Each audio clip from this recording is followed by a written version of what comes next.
The Bangladesh general elections are scheduled to be held next year, but the opposition has already stepped up its criticism of the Sheikh Hasina-led government with an aggressive rhetoric against the ruling Bangladesh Awami League. Instead of facing polls, the Bangladesh Nationalist Party, along with Jamaat Islami, has threatened an armed overthrow of the Awami League government. The Jamaat Islami Party had earlier announced they will not contest the election, saying it would not be free and fair.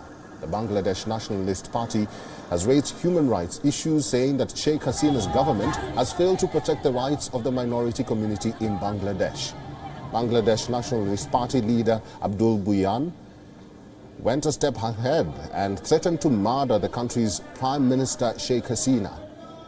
He called for staging another 1975 massacre which killed Prime Minister's family members brutally. Sheikh Mujibur Rahman's daughter, Sheikh Hasina, has been serving as a Prime Minister of Bangladesh since January 2009. Hasina has survived 19 assassination attempts during her tenure. Taking note of the political heat-up, the United States has also tried to intercede. Last week, U.S. Ambassador Peter Haas made a statement on Bangladesh's elections. He said that the U.S. wants to see a fair and internationally acceptable election in Bangladesh. Haas expressed concern about human rights and press freedom in the country. Peter said that upholding human rights as well as press freedom is at the core of the U.S. foreign policy, adding that there will be no compromise on these matters. Peter Haas also said the Election Commission is playing an important role, and it is also important for them to maintain neutrality.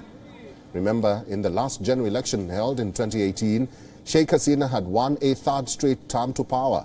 Hasina's opponents had rejected the election results, citing what they described as widespread rigging and voter intimidation. Several incidents of violence were reported ahead of the polls back then. Even the election day was marred by violence. At least 17 people were killed in clashes between ruling party supporters and the opposition on election day. Back then, the West had condemned election day violence in Bangladesh. Now, as the anti-Hasina rhetoric begins to gather steam, U.S. State Department has stressed that the U.S. is in a position to raise a number of issues as well as concerns in Bangladesh.